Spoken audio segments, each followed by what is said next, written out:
And you risk with something like Taekwondo, where part of everybody's beef with it is that it kind of all looks the same and it only looks one way, and the way that it looks is, you know, it's kind of Today, a Brazilian Jiu Jitsu black belt, a Judo black belt, and myself are all going to talk about the watering down of martial arts, the public eye's perception, and the belt system. Before we go on with this video, it's important that you guys know this video is sponsored by Curology. So stick around to hear more information about them soon. Without further ado, let's kick stuff. Whoop, bang! Actually, we're not really going to kick anything today. It's mostly going to be a good talk.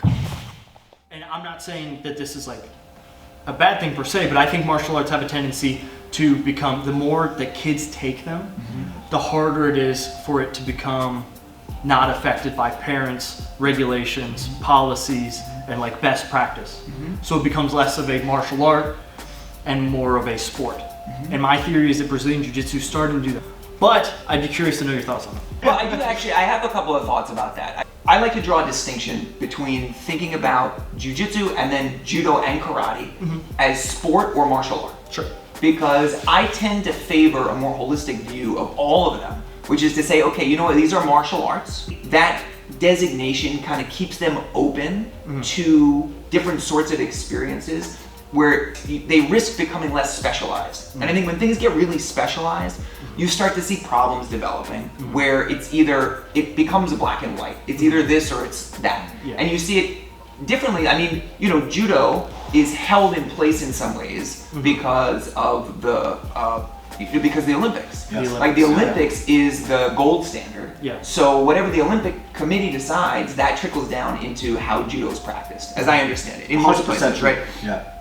However, you know, you do have another side of Judo, the kata, which is less practiced. This kind of Judo. Which is less practiced and less known about, but it's very worthwhile.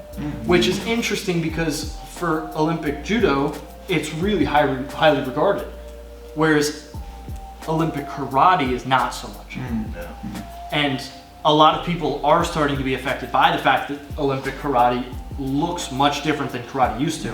Like even Olympic Karate looks different than like the Karate Kid. Those older tournaments where they're like punching and kick each other in the face and stuff like that. And it looks way different than sparring with a good kickboxing / karate program, whatever it is. And you risk with something like Taekwondo, where part of everybody's beef with it is that it kind of all looks the same and it only looks one way, and the way that it looks is, you know, it's kind of in my opinion, it's lost also some of the the connection to martial arts, like this martial arts sensibility. Sure. And if you go back and if you look at Olympic Taekwondo, that's no joke. Like guys get knocked out. Those spinning heel kicks, guys get knocked out like cold. So the technique is there. Like it works. If you get hit with that stuff, you don't even remember. Right. So, you know, the question is, well, like how do you involve people in what they're doing? So like in Jiu Jitsu, like how do you get people involved in doing it in a way where, like you can do it because you're 20 and you can do it because you're 50 and I can do it because I'm 8. Depending on what your goal is to practice, and also where the practitioner is in their life cycle. There are not many sports that, you know, adults over 50 can do. You know, like you would like touch football or Tough Mudder. I don't really even know. Right. You could run a marathon. Everybody does that. You can run a marathon, right? Tai Chi in the park. Not to take anything away from marathon. Right. I think that if you consider these things martial arts, there's more of a pathway out into lifetime training, you know, different metrics for what you're trying to get. And so in one way, I think that, you know, thinking about it as a martial art is very helpful for people instead of just defaulting to, oh, it's a sport, which I think a lot of people are doing now. And it's understandable because that's what it looks like in a lot of ways. That's also what the average person sees. Yeah, exactly. Right. That's what the average person So I think that part of our work, you know, we're all instructors, is to keep that sense of a martial arts consciousness around. And I think that what it also does is it offsets some of the risk that comes with like a homogenized experience for people who are practicing, you know?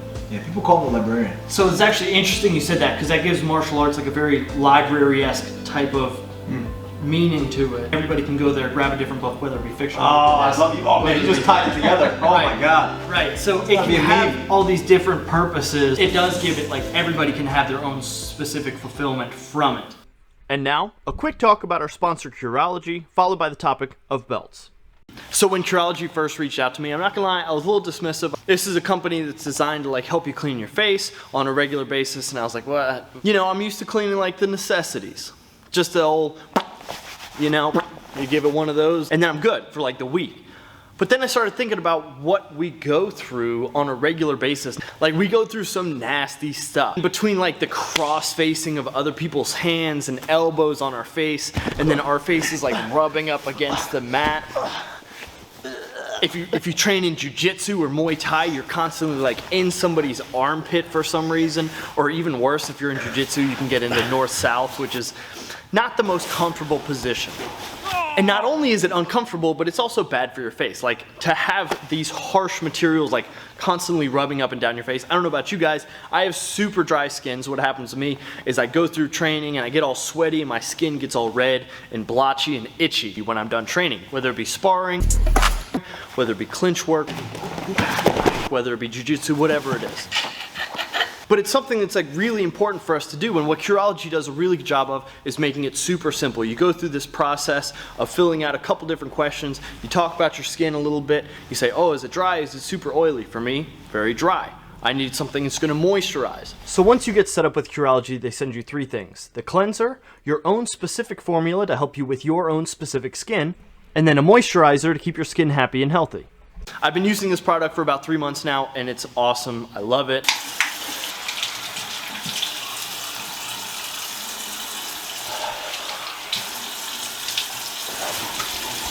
So if you hit the link down below, you'll be able to find more information about Curology, how you can help your face be cleaner, happier, healthier, and less kicked and punched in general, rubbed on, you know? And if you think about it, actually, the more moisturized your face is, the more elusive you are. You know, you cut through wind better. Like a punch comes again, it just, boom, it slides off a little bit better rather than, that's not true. None of that's true. So make sure you check out the link in the description to find way more information about Curology. Thank you for being my first ad integration. It means a lot to me. And now let's get back into the video. The hard part comes into play when the average view of the martial art is the sport version of it. And you mentioned, how do you make it accessible to everybody? My answer was goals. And one of the goals is belts. Yeah. We all have belts.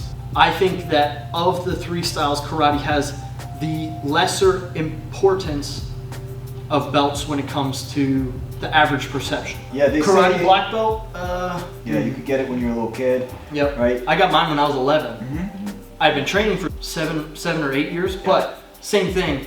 Do either of you feel like belt system is a big deal in martial arts right now?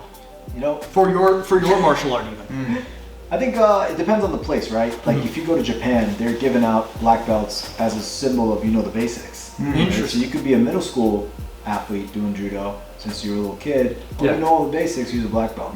And then that's it. What matters is when you get to a 3rd degree black belt, now you're like, okay, only the tough ones get the 3rd degree. And then if you get to a red and white, then you're a huge deal. You've done something, you competed, you teach, all this stuff, right?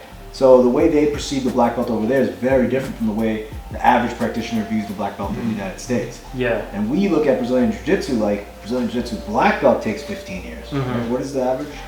It used to be 15, although I think the guys are getting it a lot, guys and girls are getting it a lot faster now. Have you guys seen the ad on YouTube where it's the guy who's like, I can teach you how to get your Brazilian Jiu-Jitsu black belt in 3 years?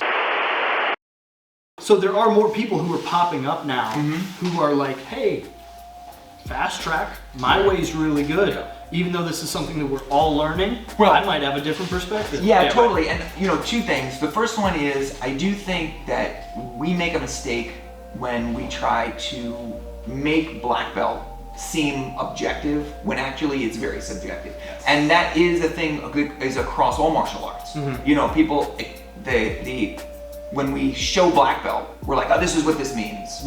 But it's giving like a veneer of it being objective, this kind of, you know, you're following a rubric and all this other stuff. But reality, it's subjective. And it's subjective among your own school. Yeah, even it's in totally your own dependent school. on your own school. Totally, and you know, there's a variation of black belts, just like there are variation of white belts, and not everybody is the same, and that's just and that's just how it is. You know, like you know, I've always thought about black belt. You know, in a lot of cases, you know, black belt, especially with kids, represents like your effort relative to your potential, like your progress relative to your potential. For us, black belt is your commitment to achieve the things that we put in front of you, whether that be like, you know, the fact that you spar every week, whether that be like our curriculum, whether that be the fact that you show up over and over and over again. I think a lot of people take the black belt system, I agree with what you're saying here, is that a lot of people take the black belt system as a sole indicator of fighting ability. Yeah, that's a mistake. I think so too. Yeah. The other thing I was gonna say was this kind of fast track mentality is something that's not just in martial arts; it's everywhere right now, and it shows up as, you know, in nutrition, in all these sort of hacks and stuff like that. Yeah. So it's no surprise that people are showing up going, oh, you get your black belt in 2 years, or let me show you the secret trick, because you don't have to go a long way home, you can take this shortcut. Yeah. But as with most things, the shortcut usually doesn't pan out exactly the way you expect it. It sells though. It does sell. And you know what the best indicator or the best example of shortcuts that sell? All the no-touch stuff, the like super extreme shortcut stuff, right. where you don't even have to touch them anymore. That's all that is. And as crazy as this sounds to say, that is no different than being like, hey, I can get you your black belt in 3 years. The difference is the extremeness, obviously, but the intent is manipulation of your impatience. This is a challenge for anybody who does martial arts, because when you show up to a good instructor, it should not be your way. And I think that anybody who has had like a solid martial arts experience would agree that a lot of times, you know, you're coming in and you have a set way of wanting to do things, and a good instructor will not simply allow you to keep doing things the way you're doing it. Because if the way you were doing it was working, you probably wouldn't be at the dojo. You know, you might be, but in a lot of cases, it's the resistance to whatever your particular barrier is that you have to get past. And so when people prey on your impatience, your frustration, your wanting to, you know, make things be easier, it leaves you where they found you, which is the opposite goal of the martial arts. I mean, and I think that karate is, you know, just back to karate quickly, I think that karate has a built-in program for development of, you know, I mean, you've got a dojo koni, you have dojo koni here? Yeah. What is it? Sei, Kenro, Kenshiki, Kyaku. Yeah, which is That what? means everything. Sei is honesty, integrity. Kenro, hard work, diligence. Kenshiki, knowledge and wisdom. And Kyaku, spirit. Yeah. So traditional, like Japanese martial arts, have this code that's built into how they're supposed to be. That's a guideline for all of that stuff. And as a student, you're supposed to come up against that and ram right into it. You know? And when you do, something's got to happen to adjust. And that adjustment, I think, is where people start to make major changes. You know? It's a huge disservice when you try to falsify, right? You're doing this thing and it actually is the best thing and this is what you have to do, and then you give them a false sense of security, right? And that's, I think, the biggest disservice. And it really does circle back to having a great instructor, right? And sometimes it's very difficult, you know, the people that speak with absolute conviction and they're charismatic, right? People tend to look to those people for answers, and you just don't know if they're telling the truth or not, right? Right, and especially when it's like, it's something that people are so insecure about. Because most likely, if you're taking, I shouldn't say most likely, most likely for karate, if they're younger, it's because they are insecure about something that has to do with their body and their level to keep themselves safe. And then you prey on that to be like, I can keep you safe. It's like one of the most basic levels of human needs. Buy this patch, you know? Buy this patch. And 4 times a week. Program. I'm not trying to talk bad about martial arts, but I mean, there is a place for that, right? There's like levels of that prey, for sure. And you need the kids that are extrinsically motivated to stay in to reap some of the benefits of the stuff. Yeah, kids right? are tough. So kids are really interesting like that. It's a tricky thing. It comes down to honesty for sure. The level of honesty your instructor has on what they're providing for you. Yeah. Make sure you subscribe to my boys here. They'll have the link in the description below. This will probably be the last video of this series. So